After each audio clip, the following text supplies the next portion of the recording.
नमस्कार, मैं हूं संजय शर्मा। आप देख रहे हैं 4 PM न्यूज नेटवर्क। महाराष्ट्र में हूं, मुंबई में घूम रहा हूं, अलग अलग जगह लोगों से हालचाल मालूम करने की कोशिश कर रहा हूं कि महाराष्ट्र की राजनीति का रुख किधर है। अजीत पवार ने जो धमाका किया है उससे महाराष्ट्र की राजनीति बहुत ज्यादा प्रभावित हो सकती है। योगी आदित्यनाथ और मोदी जी जगह जगह पे बटोगे तो कटोगे, बटोगे तो फंसोगे, एक होगे तो कामयाब होगे, इस तरह के नारे दे रहे हैं। गली गली का, मोहल्ले मोहल्ले का बच्चा बच्चा जानता है कि योगी और मोदी के इस नारे का मतलब क्या है। नारे का मतलब सिर्फ इतना है कि मुसलमानों और हिंदुओं के बीच में दूरी पैदा करो, पिछड़ी जातियों और दलित जातियों को संदेश दो कि एकजुट हो जाओ, वरना लोग तुम्हें काटेंगे। इस देश में कोई किसी को नहीं काट रहा, लेकिन नेता इस तरह की नफरत की दीवार खड़ी करना चाहते हैं। मजे की बात यह है कि उनकी महायुति बीजेपी की सहयोगी पार्टी के नेता महाराष्ट्र के डिप्टी सीएम अजीत पवार ने धमाका कर दिया। उन्होंने कहा कि हमें योगी के इस तरह के बयान महाराष्ट्र में नहीं चाहिए। महाराष्ट्र छत्रपति शिवाजी के सामाजिक सद्भाव की राजनीति को, उनकी प्रेरणा को, उनके आदर्शों को लेकर चलने वाला राज्य है।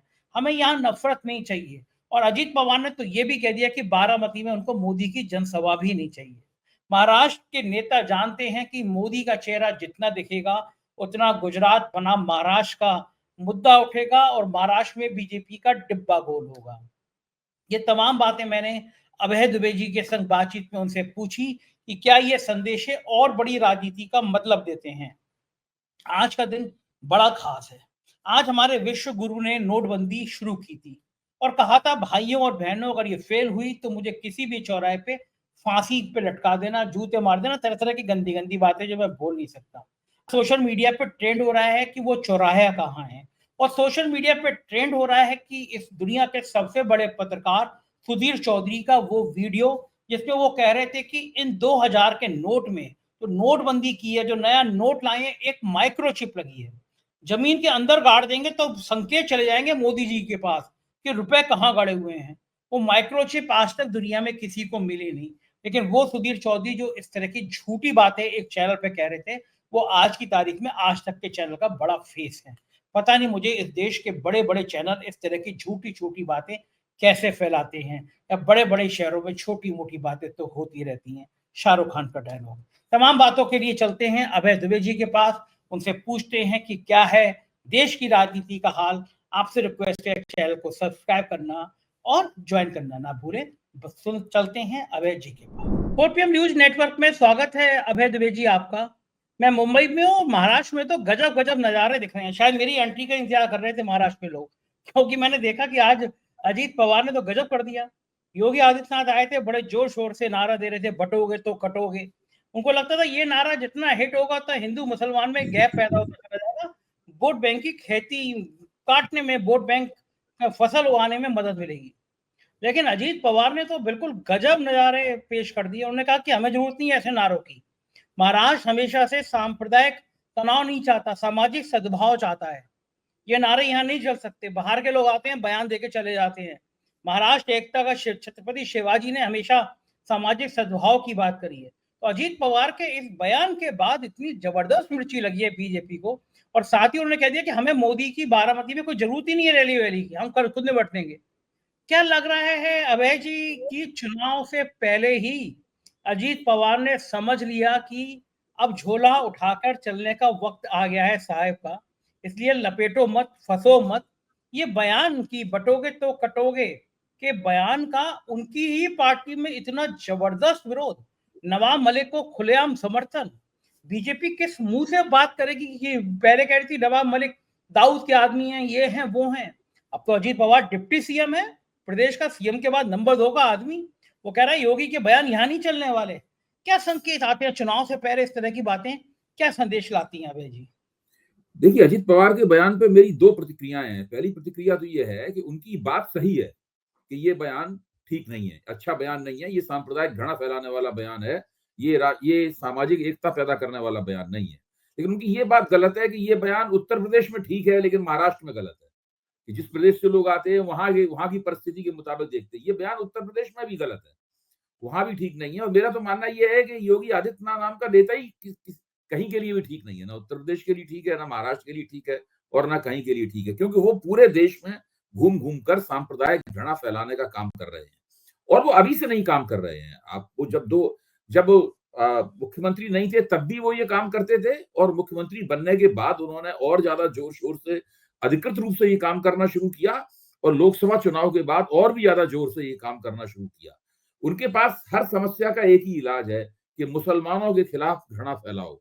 कैसे फैलाओ? अब ये उन्होंने एक तुच्छे किस्म, बहुत ही घटिया किस्म का एक नारा चुन लिया है कि बटोगे तो कटोगे, और ये नारा उनका हिंदुत्ववादी कतारों में बड़ा हिट है।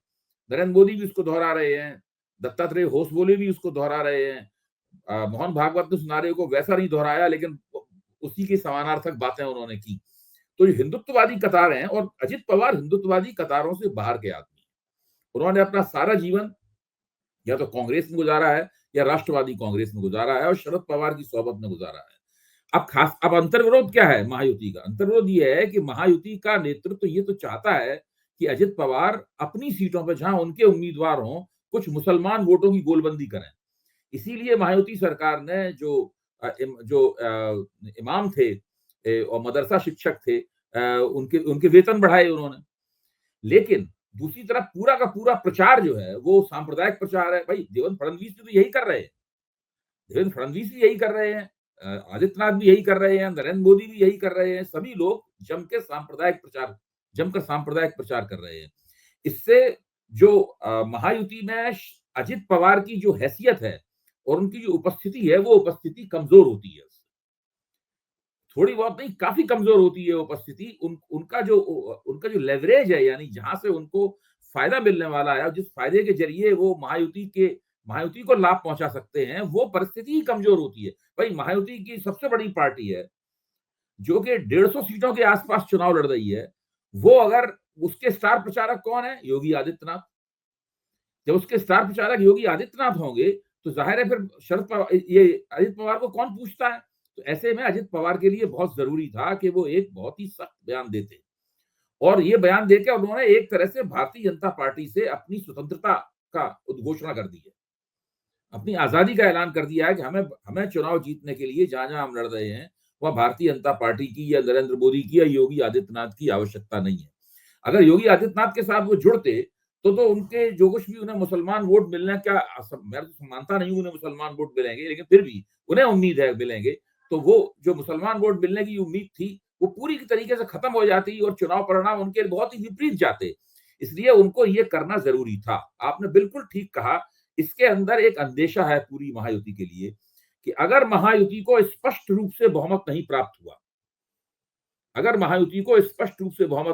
हुआ, तो निश्चित रूप से अजित पवार अपने पुराने मुकाम पर जो कुछ भी उनके एमएलए जीतेंगे उनको लेकर चले जाएंगे और महाविकास अघाड़ी की सरकार बनवाएंगे। मुझे तो बिल्कुल साफ तौर पर दिख रहा है ये महायुति की पूरी योजना में एक बहुत बड़ी दरार है, और मेरा मानना है कि भारतीय जनता पार्टी ने इस दरार का पूर्वानुमान लगा लिया है, उसने एंटीसिपेट कर लिया है इस पूरी दरार को। इसीलिए भारतीय जनता पार्टी न केवल 145 या कितनी सीटों पे खुद लड़ रही है, बल्कि 14, जैसे हम लोग पहले भी चर्चा कर चुके हैं, करीब 15 सीटों को दोनों पार्टियों के भीतर उनके टिकट पे लड़ा रही है। तो भारतीय जनता पार्टी कुल मिलाकर 160 या उससे कुछ ज्यादा सीटों के ऊपर उसकी दावेदारी है। इसलिए वो अपने दम पर ही खुद ही को महायुति का इंजन मान रही है। अजित पवार की उसके लिए कोई खास महत्व है नहीं। बिल्कुल ठीक बात है, लेकिन महत्वहीनता का एहसास बहुत जल्दी ही एकनाथ शिंदे को भी होने वाला है। ये जो अजित पवार ने बयान दिया है, वो उनके अंदर जो महत्वहीनता का एहसास महायुति के भीतर के दायरे का आया है, इस तरह का महत्वहीनता का एहसास एकनाथ शिंदे को भी जल्दी होने वाला है, क्योंकि शिंदे और अजित पवार जितनी सीटों पर लड़ रहे हैं उसमें भाजपा के बीच में बहुत अंतर है। अब आप इस लिहाज से महाविकास अघाड़ी को देखें, वहां कांग्रेस 101 सीटों पर लड़ रही है। भाई करीबन 95 सीटों पर उद्धव ठाकरे की, तो केवल कांग्रेस और उद्धव ठाकरे के बीच में 7-8 सीटों का फर्क है। 85 सीटों पर बोले तो जो उसमें 85 सीटों पे शरद पवार की पार्टी लड़ रही है, तो वहां पर देखा जाए तो तीनों जो पार्टनर हैं उनके बीच में सीटों का बहुत फर्क नहीं है, बहुत ज्यादा ऊंच नीच नहीं है उनके बीच में। जबकि महायुति के अंदर भाजपा बहुत आगे है इन दोनों अपने गठजोड़ पार्टनरों से। अच्छा, ये लेकिन ये इतनी आसानी से बीजेपी कैसे किनारा कर सकती है? जैसे उत्तर प्रदेश का उदाहरण देखो, ये महाराष्ट्र में आके योगी आदित्यनाथ कह रहे हैं हमने माफिया ठिकाने लगा दिए, बार बार इशारा करते हैं वो अतीक की तरफ, मुख्तार अंसारी की तरफ। वो कहते हैं कि मुख्तार अंसारी के की जड़ें खत्म कर दी, मुख्तार अंसारी का साम्राज्य ढा दिया। और मजे की बात यह, मुख्तार अंसारी का विधायक बेटा वो एनडीए का हिस्सा है, वो राजभर की पार्टी का विधायक है जो योगी आदित्यनाथ को सपोर्ट करता है। यानी सीधे शब्दों में कहें तो मुख्तार अंसारी का बेटा योगी आदित्यनाथ के मुख्यमंत्री बने रहने का समर्थन करता है। ऐसे मौके पे ना तो गोदी मीडिया कुछ बोलेगी कि भैया आप कह रहे हो मुख्तार अंसारी को निपटा दिया और उसके बेटे का समर्थन ले रहे हो, मंच पे वो बिठाओगे, अगर कोई रैली एनडीए की मीटिंग होगी तो वो देखिए संजय जी, आप बार बार इस सवाल को उठाते हैं और जायज उठाते हैं। आप भारतीय जनता पार्टी की जो गठजोड़ राजनीति है उसके जो अंतर्विरोध हैं उन अंतर्विरोधों को रेखांकित करते हैं। ये काम आप करते हैं, मैं करता हूं और दूसरे जो निष्पक्ष विश्लेषक हैं वो इस काम को करते हैं। गोदी मीडिया इस काम को क्यों करेगा? गोदी मीडिया का तो काम ही है कि वो भाजपा की गठजोड़ राजनीति के जो अंतर्विरोध हैं उनको किनारे करे, उनको नजरअंदाज करे, उनको अदृश्य कर दे उनको और उनकी बल्ले बल्ले करने में लग जाए। तो वो तो ऐसा करते ही हैं, इसलिए यही उनसे उम्मीद है, इसीलिए उनको गोदी मीडिया कहा जाता है। अगर वो ऐसा करना बंद कर देंगे और अंतर्विरोधों को उभारने लगेंगे तो गोदी मीडिया हम लोग कैसे कह पाएंगे? ये बात तो सही है। अभय जी, आप देश के पहले 10 पत्रकारों में होंगे जो इतना पढ़ते हैं, लिखते हैं, दर्जनों किताबें आपने लिख डाली हैं, तमाम बड़े देश के टीवी चैनलों पे आप रहे हैं। आज सुबह से सोशल मीडिया पे बड़ी मजेदार चीज वायरल हो रही है। नोटबंदी का दिन है। नोटबंदी आज के दिन साहब आए थे और नोटबंदी की घोषणा करी थी, कहा था फेल हो जाए तो चौराहे पे जूते मार देना मुझे। तो आज लोग सुबह से एक तो उस चौराहे को लेकर ट्वीट कर रहे हैं कि वो चौराहा कहाँ है, क्योंकि आज जो पार्टी की सबसे बड़ी उपलब्धि बताई जा रही थी नोटबंदी, उसका जिक्र नहीं है। दूसरा, आज मैं आपसे गोदी मीडिया का आपने जिक्र किया तो मुझे याद आ रहा है, सुधीर चौधरी का एक बयान सुबह से वायरल हो रहा है। वो कह रहे हैं कि ये जो नोटबंदी हुई है ये बड़ी ऐतिहासिक चीज है। इस नोटबंदी में एक माइक्रो चिप लगी है। अगर आप जमीन के अंदर गाड़ देंगे 2000 का नोट भी, 1000 का नोट भी, तो वहां से तरंगे निकलेंगी, वो बता देंगी पैसा कहाँ रखा है। मैं ये जानना चाहता हूं कि देश का एक पत्रकार जो ये चैनल पे आके घोषणा कर रहा है कि नोट के अंदर माइक्रो चिप लगी हुई है, ये अब तक का रिकॉर्ड बना दिया है मोदी जी ने कि काला धन को इससे बेहतर बेहतर तरीके से नहीं रोका जा सकता। टीवी पे आके कोई बात कहना अगर मैं और आप कह रहे हैं तो एक गंभीर बात है। जो लोग सुनेंगे सड़क पे, चाय की दुकान पे, रिक्शे वाले, ठेले वाले, बड़े आदमी, छोटे आदमी, वो मानेंगे कि भाई अभय जी ने कुछ कहा है, इसका मतलब सच कहा होगा। अभय जी की विश्वसनीयता है, पूरी दुनिया में विश्वसनीयता है। मेरे पास तो जो मेल आते हैं अमेरिका से लंदन तक, वो सब आपकी तारीफ करते हैं कि कितने योग आदमी है। तो अभय जी जो कुछ कह रहे हैं उसकी एक विश्वसनीयता है। तो एक चैनल पर बैठा हुआ आदमी कह रहा है कि भैया नोट में माइक्रो चिप लगी हुई है, और फिर उसको आज तक जैसा चैनल अपना मुख्य चेहरा बनाता है, देश का सबसे बड़ा चैनल कह रहा है। तो क्या अब पत्रकारिता में इन सो कॉल्ड बड़े चैनल्स में विश्वसनीयता का सवाल खत्म हो गया है? किसी पत्रकार की साख का सवाल खत्म हो गया है? जो पत्रकार इतने झूठ बोलता रहा वो अपना मुख्य चेहरा बना सकते हैं? ये क्या हो रहा है इस समय? दूंगा आपके इस सवाल के जवाब में, और वो रिजर्व बैंक का दिया हुआ अधिकृत वक्तव्य है। रिजर्व बैंक कह रहा है कि 2000 का नोट जिसको सरकार ने वापस बुला लिया था लेकिन खारिज नहीं किया है। 2000 का नोट सरकार ने, रिजर्व बैंक ने कहा है कि भाई वापस कर दीजिए हमें, हम नया नोट नहीं छापेंगे, उसकी जगह दूसरी करेंसी ले आएंगे, लेकिन उसको अवैध घोषित नहीं किया गया। ये एक खास तरह की स्थिति है, आप ध्यान कीजिए। अभी भी 2000 करोड़ रुपए से ज्यादा के 2000 करोड़ रुपए से ज्यादा के 2000 के नोट वापस नहीं आए हैं। अगर उन्हें माइक्रोचिप लगा होता तो अभी सरकार को पता होता ना, माइक्रोचिप के जरिए वो ट्रैक कर लेते कि वो 2000 करोड़ रुपए कहां पे और कितनी जगहों पे दबे हुए हैं। ये बिल्कुल, मैं 4 दिन पुरानी, अगर आप गूगल पे टाइप करेंगे तो खबर सामने आ जाएगी। 4 दिन पहले की खबर बता रहा हूं आपको। रिजर्व बैंक ये मान रहा है कि 2000 करोड़ रुपए के 2000 के नोट अभी भी वापस नहीं आए हैं उसके पास, यानी कि वो मार्केट में जारी हैं। मार्केट में तो दिखते नहीं। मैंने तो मुद्दतें हो गई, मैंने 2000 का नोट नहीं देखा, आपने भी नहीं देखा होगा 2000 नोट, मेरे घर में भी नहीं है। हम बैंक जाते हैं, बैंक वाले भी 2000 के नोट नहीं देते हैं, कुछ नहीं, दो ना एटीएम से निकलते हैं, 2000 के नोट दिखाई नहीं पड़ते, अदृश्य हो गए। इसका मतलब है वो काले धन में बदल गए, वो कहीं दबे रखे हुए हैं। सरकार उनको जब्त नहीं कर पा रही है, रिजर्व बैंक में वापस जाने से उन्होंने इनकार कर दिया है। अगर अभी सरकार इन 2000 के नोटों को अवैध घोषित कर दे तो फिर 2000 के नोट और एक टाइम दे 15 दिन के अंदर दे दीजिए, वरना 2000 के नोट कूड़े में बदल, कचरे में बदल जाएंगे, तब बहुत तेजी के साथ वो नोट निकल के जाएंगे बैंकों में बदली करने के लिए। तो मैं ये कह रहा हूं कि ये पूरा नोटबंदी का जो मोदी जी ने प्रकरण किया था 2016 में आज के दिन, उसके बाद से जो कुछ भी उसके बारे में कहा गया है, ये भारत की अर्थव्यवस्था का और मोदी के शासनकाल का सबसे बड़ा फर्जीवाड़ा है। सबसे बड़ा फर्जीवाड़ा। इतना बड़ा झूठ कभी बोला नहीं गया। इससे ज्यादा घटिया किस्म की कोई गतिविधि भारत में अर्थव्यवस्था के नाम पर कभी की नहीं गई। और इसका इतना बड़ा नुकसान हुआ है। मोदी जी ने जो बहुमत खोया है, उसके कई कारण हैं। हम लोग उन कारणों पर कई बार चर्चा कर चुके हैं, लेकिन उसमें एक ऐसा कारण जिसका कोई बात नहीं करता है, मैं लेकिन ये मानता हूं, वो नोटबंदी भी है। क्योंकि इन्होंने नोटबंदी की, नोटबंदी से लोगों को जो नोटबंदी में जो दिक्कतें हुई, मैं उनकी बात नहीं कर रहा हूं, वो तो कुछ भी नहीं है जो कहने जा रहा हूं उसके मुकाबले। उससे भारत का जो असंगठित क्षेत्र था, जो भारत के 94% लोगों को रोजगार देता है, असंगठित क्षेत्र पूरी तरीके से नोटबंदी से उसके ऊपर मरणांतक प्रहार हुआ और वो ढह गया असंगठित क्षेत्र।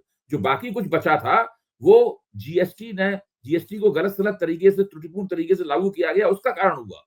तो भारत में जो बड़े पैमाने पर बेरोजगारी है, ये जो संकट है, जिसमें शहर में आई श्रम शक्ति लौटकर गांवों में जा रही है, उल्टा हो रहा है। लोग एक गांव से शहर आते हैं, यहाँ करीब 5 करोड़ से ज्यादा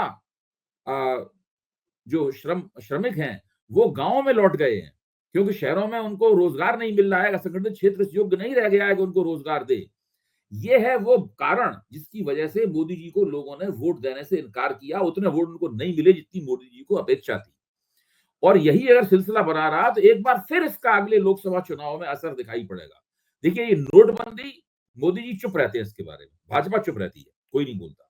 आपने कब से नहीं सुना भाजपा की तरफ से नोटबंदी में कोई वक्तव्य? मोदी जी कोई की साल तरफ से हो कब से आपने कोई वक्तव्य? कभी नहीं, कभी नहीं।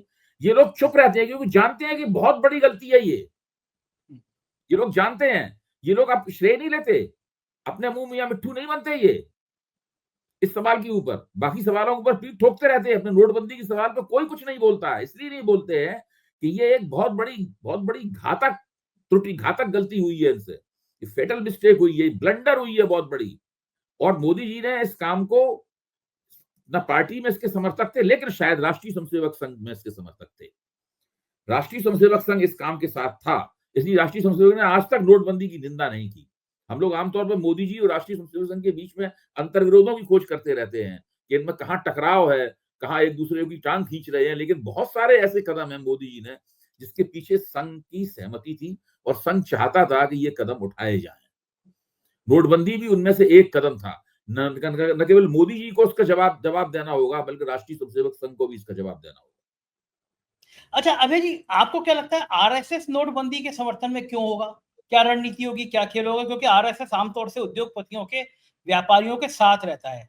उसकी जो गुरु प्रदक्षिणा होती है, उसमें लिफाफे भर भर के आते हैं व्यापारियों के। भाई देखिए, बहुत जो लोग ये मानते हैं कि वो पूरे देश की बागडोर उनके हाथ में है और वो जो जैसे चाहते हैं कठपुतली की तरह पूरे मुल्क को नचा रहे हैं, नीति निर्माताओं को नचा रहे हैं, संस्थाओं को नचा रहे हैं, जो बड़े बड़े पदों पे बैठे हुए हैं मंत्रियों को नचा रहे हैं।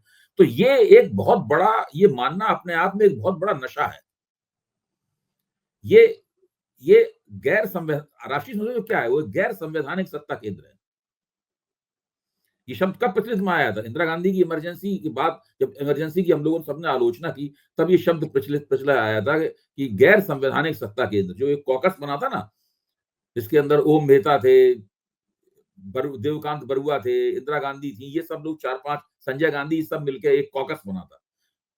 एक चौकड़ी, चंडाल चौकड़ी लिखा जाता था अखबारों में, याद करो 77-78 में चंडाल चौकड़ी थी। ये एक गैर संवैधानिक सत्ता केंद्र था। इसी तरीके से राष्ट्रीय स्वयंसेवक संघ, भारतीय जनता पार्टी जब सत्ता में होती है, तब वो एक स्थायी रूप से गैर संवैधानिक सत्ता केंद्र होता है। सारी ताकत वहां से चलती है, वो लोग जो चाहते हैं वो करवाते हैं, एक दो बातों को छोड़कर। तो ऐसे में दिमाग फिर जाना कोई मतलब ऐसी असाधारण बात नहीं है। उसमें आप बहुत सारे गलत निर्णय लेते हैं। भाई कैशलेस सोसाइटी बनानी है, डिजिटलाइजेशन करना है, ये सारी इस तरह के बहुत सारे आप इस तरह के गलत निर्णय लेते हैं आप। लेकिन बीजेपी को तो लगता है कि महाराष्ट्र में कैश ही काम आएगा। शिंदे ने हम्म, जो कैश बाँटा है सीधे हम्म। नौ लड़कियों को महिलाओं को पैसा, भाइयों को पैसा।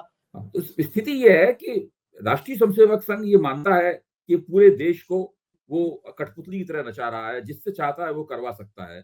सत्ता में वो है नहीं, जवाबदेह किसी के प्रति है नहीं। अगर उसकी आलोचना होती है तो फौरन वहां से कहा जाता है कि भाई इस आलोचना प्रत्यालोचना में आप भाजपा से निपटिए, हमें बीच में मत घसीटिए। तो वो एक गैर संवैधानिक सत्ता केंद्र है। ठीक उसी तरीके से गैर संवैधानिक सत्ता केंद्र है तो इमरजेंसी की बाद में एक इंदिरा गांधी के नेतृत्व में एक गैर संवैधानिक सत्ता केंद्र इमरजेंसी के दौरान बना था। तो जब आपके पास इतनी बड़ी ताकत हो कि आप न जवाबदेह हो उस ताकत के प्रति, कोई उत्तरदायित्वहीन सत्ता इसको बोलते हैं, वो सत्ता उसके पास है, और ऐसे संगठन का दिमाग फिर जाना बहुत ही स्वाभाविक है। भाई ये मान लेना कि हम एक कैशलेस सोसाइटी बनाएंगे, ये अपने आप में कितना हास्यास्पद है। यूरोप में कोई ऐसा देश नहीं है जो कैशलेस हो। एक तरह का डिजिटल ट्रांजैक्शन ही होना चाहिए। इस तरह की बहुत सारे जो आग्रह हैं, जिसने समाज में बहुत सा उथल-पुथल पैदा की, बहुत दिक्कतें पैदा की, और जो अनौपचारिक क्षेत्र है, असंगठित क्षेत्र है, उसको उसको रेगुलराइज करने हैं, उसको संगठित क्षेत्र में बदलने के लिए और नीतियां तो बनाई नहीं गई, कोई जमीन बनाई नहीं गई। शक्ति और क्षमता अर्थव्यवस्था में है नहीं इतनी कि इतने बड़े क्षेत्र को आप औपचारिक क्षेत्र में बदल दें। लेकिन नोटबंदी कर दी। आज स्थिति ये है कि 2000 करोड़ से ज्यादा के नोट बाजार में मौजूद हैं। बाजार में क्या मौजूद है? वो काले धन में मौजूद है। बाजार में तो हम लोगों को वो दिखते नहीं। जी। देखिए, बाबा रामदेव तो मोदी जी के बड़े समर्थक थे, वो बड़े नोट की वकालत करते थे। अब वो बाबा रामदेव का नोटबंदी को लेके कोई बयान नहीं है, हालांकि सामने नहीं आ रहा है नहीं, कोई बाबा भी। रामदेव की तो स्थिति ये है, मुझे तो बहुत शर्म आती है, जिस व्यक्ति को एक देशी दवाओं, देशी उद्योग, राष्ट्रीयता की ये मल्टीनेशनल कारपोरेशनों से जो व्यक्ति टक्कर लेगा, ये व्यक्ति अभी कुछ दिन पहले सुप्रीम कोर्ट में आचार्य बालकृष्ण और बाबा रामदेव ये दोनों खड़े हुए सुप्रीम कोर्ट में हाथ जोड़े खड़े हुए थे, और जज इनको लगातार लताड़ लगा रहे थे इनको, क्योंकि उन्होंने झूठे विज्ञापन दिए, झूठे उन्होंने दावे दावे किए, और जितने बारी क्षमा मांगते थे जज कहते थे हम आपकी क्षमा से संतुष्ट नहीं है, आप किंतु और परंतु के साथ क्षमा मांगते हैं, आपके हलफनामे गलत हैं। इनकी हालत ये थी कि ये घुटने के बल गिर जाने के लिए तैयार थे, लगभग रुआसे हो चुके थे। ऐसे लोग जिनकी कोई साख नहीं है, जिनका बिजनेस लगातार गिर रहा है, ऐसे लोगों को जब भी मुसलमानों के खिलाफ कुछ, जैसे बांग्लादेश में जब हिंदुओं पर अत्याचार शुरू हुए, तो गोदी मीडिया ने किस व्यक्ति को टीवी की स्क्रीन पे पेश किया? गोदी मीडिया ने पेश किया बाबा रामदेव को पेश किया टीवी स्क्रीन पे। तो इससे आप अंदाजा लगा सकते हैं कि वास्तव में बाबा रामदेव की क्या स्थिति है। मैं तो इन लोगों की गिरी हुई साख, इन लोगों की बारे में सोचता ही नहीं। मेरे तो एक जमाने में मैंने सोचा था कि शायद ये एक नए किस्म के उद्योग के साथ सामने आ रहे हैं, और एक नई किस्म की जनता को इनके उत्पाद पहुंचेंगे। लेकिन जिस तरह से उन्होंने पैसे कमाने के लिए, मुनाफा कमाने के लिए उल्टे सीधे काम किए हैं, और फिर सुप्रीम कोर्ट में दंडित हुए हैं, अब इनकी कोई साख नहीं रह गई है। इसलिए इनके बयानों की भी कोई साख, हम इनके बयानों में चर्चा ही नहीं करनी चाहिए। मैंने एक बार इंटरव्यू किया था, तो उन्होंने मुझसे कहा था कि बाबा रामदेव प्रधानमंत्री क्यों नहीं बन सकते। मुझसे कहा था उन्होंने, इंटरव्यू में कहा था, ऑन कैमरा कहा था। देखिए, ऐसे लोगों की महत्वाकांक्षाएं असीमित होती हैं, ऐसे लोगों की महत्वाकांक्षाएं असीमित होती हैं, लेकिन वास्तव में ये लोग उन महत्वाकांक्षाओं के काबिल नहीं होते जिनका उन्होंने मन में मुगालता पाल रखा है। मुझसे बहुत बड़ी-बड़ी बातें बताई थी कि क्या-क्या योजना है। बालकृष्ण जी ने भोजन भी कराया था, रामदेव जी के संग रहा था। मैं देखना चाहता था कि क्या राजनीति है इनकी, क्या वो है। अब महाराष्ट्र पे हम लौटते हैं, एक बड़ा नाम है महाराष्ट्र का, नितिन गडकरी। नितिन गडकरी सीन से लगभग गायब है। आज तक पे कभी-कभी वो स्पॉन्सर टाइप के इंटरव्यू दे देते हैं, लेकिन मैं कहीं पे महाराष्ट्र, मुंबई में घूम रहा हूँ, कहीं गडकरी की चर्चा नहीं है, होर्डिंग नहीं है, पोस्टर नहीं है। क्या महाराष्ट्र की राजनीति में गडकरी को किनारे किया जा रहा है? मतलब मोदी से देखिए, समर्थन। गडकरी तो महाराष्ट्र की राजनीति में किनारे हो चुके हैं, किया नहीं जा रहा है, बल्कि हो चुके हैं। तो मेरा मानना है कि राष्ट्रीय राजनीति में भी उनकी भूमिका को बहुत सीमित कर दिया गया है, और जिस व्यक्ति ने उनकी भूमिका को सीमित किया है, उस व्यक्ति का नाम है अमित शाह। इस बात को सब लोग जानते हैं। देखिए, सबसे पहले अमित शाह को पहले गडकरी को खत्म किया गया, उसके बाद में अमित शाह की ये पूरी कोशिश है कि जिनके जरिए गडकरी को खत्म किया गया था, देवेंद्र फडणवीस, उनको भी खत्म किया जाए। तो ये सारी प्रक्रियाएं चल रही हैं। अब चूंकि राष्ट्रीय स्वयंसेवक संघ इनके साथ है, गडकरी को अभी भी पसंद करता है, इसलिए इनको मंत्रिमंडल से नहीं निकाला जा सकता है। बाकी उनका कोई राजनीतिक महत्व तो बचा नहीं। लेकिन ये क्या देवेंद्र फडणवीस गडकरी को ये समझ में नहीं आता होगा, क्योंकि इस तरह पे हाशिए में कोई नेता इस तरह आसानी से हाशिए में चला जाता है। भाई देखिए, ऐसा है कि भारतीय जनता पार्टी जिस शैली में चलाई जा रही है और चलाई जाती रही है, उस शैली में सत्ता का केंद्रीकरण बहुत जबरदस्त है, बहुत ही उच्चतम स्तर का सत्ता का केंद्रीकरण है। ऐसा कभी भारत के इतिहास में देखा नहीं गया, और कोई भी निजाम जो अपने आप को लोकतांत्रिक कहता है, दूसरे देशों में भी इतना बड़ा केंद्रीकरण नहीं मिलेगा। कुल मिला जो अरुण शौरी ने एक बात कही थी ना, ये कुल मिला के क्या 1.5-2 लोगों की सरकार है। आज भी 1.5-2 लोगों की सरकार है। नरेंद्र मोदी और अमित शाह के अलावा किसी का महत्व इसमें है नहीं।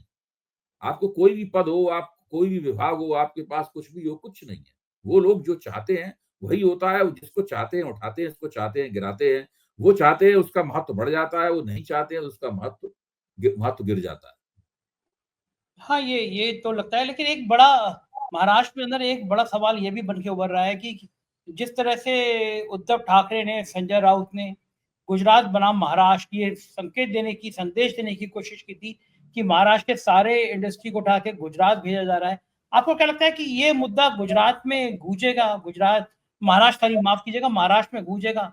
चुनाव पर ये महाराष्ट्र में असर पड़ेगा कि चुनाव में ये एक मुद्दा है, चुनाव में ये एक मुद्दा है, किस हद तक इसका असर होगा।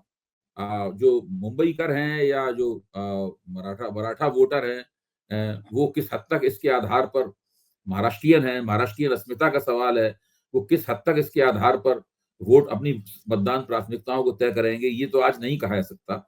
लेकिन ये एक मुद्दा है जिसको महाविकास आघाड़ी की तरफ से लगभग नियमित रूप से उठाया जा रहा है। ये एक महत्वपूर्ण मुद्दा है। अच्छा, आपको क्या लगता है महाराष्ट्र के चुनाव में सबसे बड़ा मुद्दा क्या होगा? ऐसा मुद्दा जो पूरे महाराष्ट्र के चुनाव को प्रभावित कर रहा है, वो मुद्दा क्या होगा? देखिए, महाराष्ट्र के चुनाव को सबसे ज्यादा जिस मुद्दे ने प्रभावित किया है, वो मुद्दा है अभी फिलहाल आरक्षण का। जो मराठा समाज है महाराष्ट्र का, और जो कुणबी समाज है, मराठा और कुणबी दोनों मिलाकर 31-32% से ज्यादा हो जाता है। यानी पूरे महाराष्ट्रियन सोसाइटी का करीब 30% से ऊपर यही हिस्सा हो जाता है। और भारतीय जनता पार्टी मराठा आरक्षण के खिलाफ है। जब देवेंद्र फडणवीस गृह मंत्री थे तो उन्होंने मराठा आरक्षण के कार्यकर्ताओं के ऊपर लाठीचार्ज करवाया था। इस बात से वो लोग बहुत नाराज हैं, और जो मनोज जरांगे पाटिल हैं, वो लगातार देवेंद्र फडणवीस के खिलाफ बयान देते रहे हैं और भारतीय जनता पार्टी के खिलाफ बयान देते रहे। तो ये बहुत बड़ा मुद्दा है। इस मुद्दे की रोशनी में अंततः किधर जाएगा वोट, ये सब देखने वाली बात है। अभी तो हम लोग इसकी भविष्यवाणी नहीं कर सकते, लड़ाई वहां बहुत कड़ी है। लेकिन एक बात तो बिल्कुल तय है कि जिस तरह मनोज जरांगे पाटिल ने अपने उम्मीदवारों की वापसी की है, उसके ऊपर पूरी तरीके से छाप लगी हुई है शरद पवार की रणनीति की। बिल्कुल सभी ठीक बात लोगों है। का मानना है कि इसका फायदा महाविकास आघाड़ी को प्राप्त होगा। बिल्कुल ठीक बात है, तभी राहुल गांधी जाति जनगणना के मुद्दे पर लगातार हमलावर चाहते हैं ये मुद्दा बना रहे। देखना होगा कि क्या क्या होता है महाराष्ट्र की राजनीति में। बहुत बहुत शुक्रिया अभय जी, हमें समय देने के लिए, हमसे बात करने के लिए। तो ये थे अभय दुबे जी, और उन्होंने बेबाक तरीके से बताया कि देश की राजनीति में महाराष्ट्र की भूमिका क्या है और महाराष्ट्र क्या संदेश देने जा रहा है। मुझको यकीन है बातचीत आपको पसंद आई होगी। अपना साथ बनाए रखिएगा। शुक्रिया, थैंक यू।